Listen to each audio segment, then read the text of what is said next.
I started bow hunting in 2004, and it took me 5 years of hunting to finally kill a deer with my bow. I killed my first deer with my bow in 2009, and I was using my dad's old Fred Bear Polar LTD bow that he bought in 1980 for $129 brand new.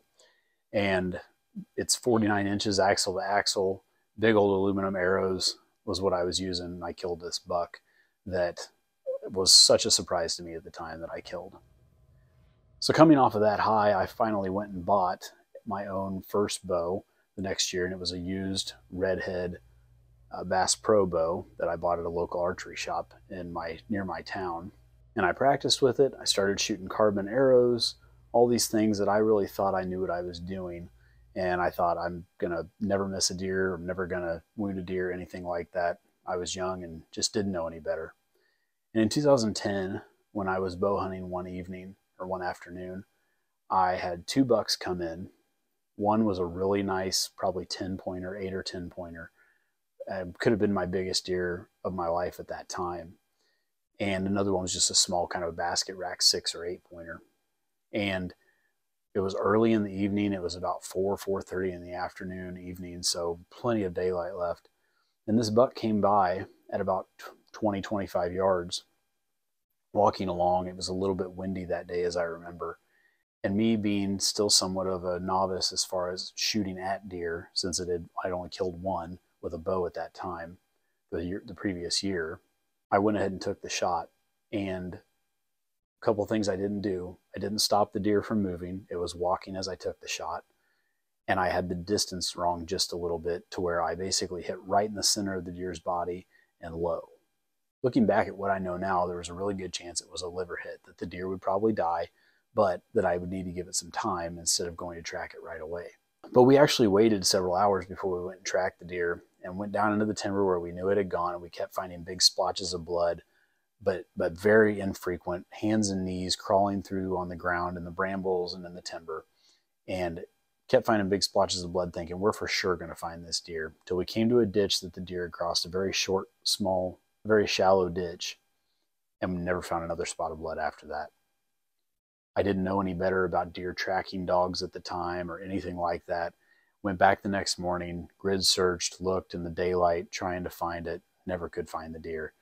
And I remember back then being so discouraged and so upset, feeling not just bad that I wounded a deer that was a really nice buck, but feeling bad that I wounded a deer in general that I wasn't able to recover. And it felt like such a waste of an animal that I truly respected. And I just remember being very down in the dumps about it for a long time. I even still remember how down I was to this day, even though it's been 12 years ago. And if you've been bow hunting long enough, if you've been hunting long enough, this has happened to you. You're going to have a time where you wound a deer, don't find it. Maybe it's not a mortal wound. Maybe it's something a deer can survive. But either way, when you get the opportunity to shoot at a deer, you want to make a great shot. You want to make a quick, clean kill, and you want to be able to recover that deer. So you've made a shot and you've hit a deer. Now what? You can't find it. You're having trouble finding blood. You're having trouble finding any sort of sign to track after that deer. You didn't see where it went after the shot. It got out of sight, so on and so forth.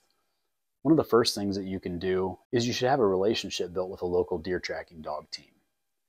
I wish I would have known about this in 2010. I'm confident that a dog could have recovered the deer that I had shot.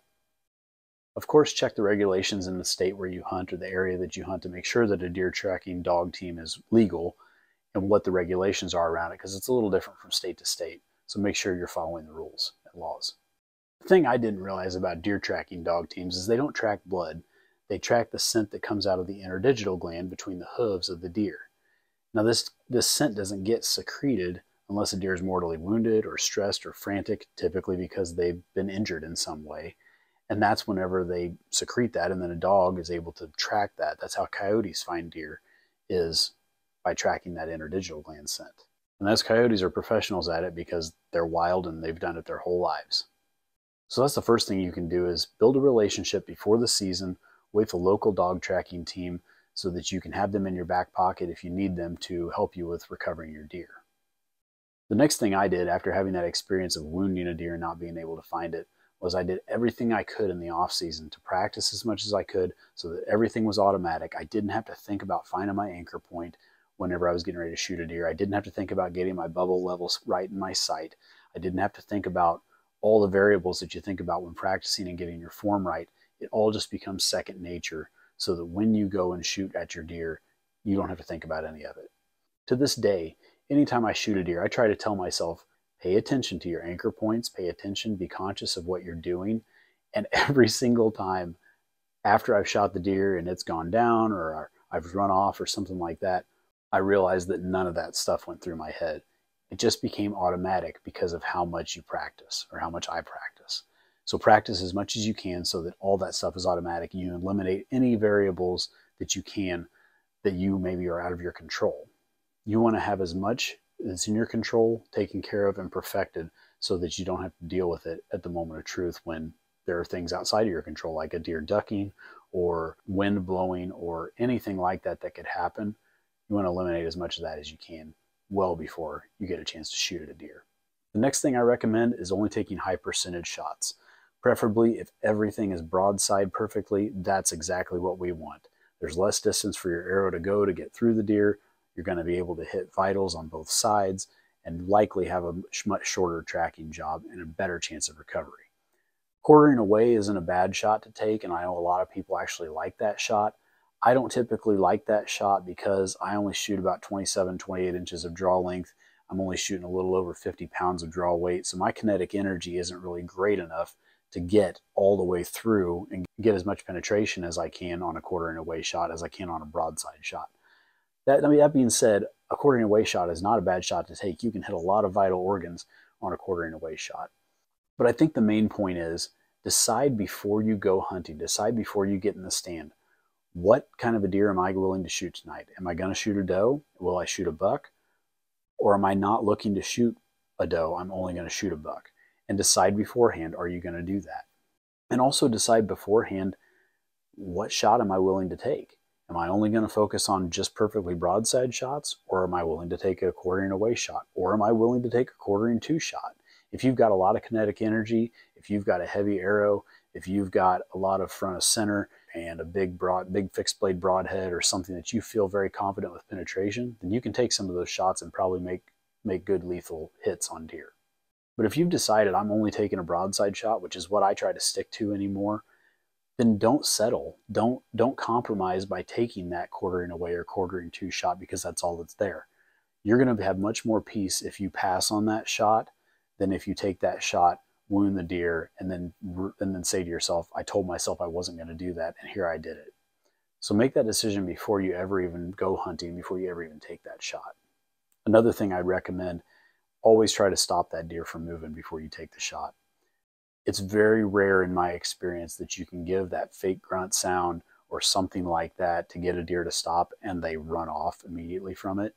You're going to alert them, but if you're already at full draw and you are a second away from letting go of that release or letting go of that arrow, you can stop them. They're going to stop long enough for you to get that shot off, and you're going to have a much better chance of hitting where you want to. You're in control of what the deer's doing at that point, not letting the deer decide, are they moving, are they walking, are they turned a certain way?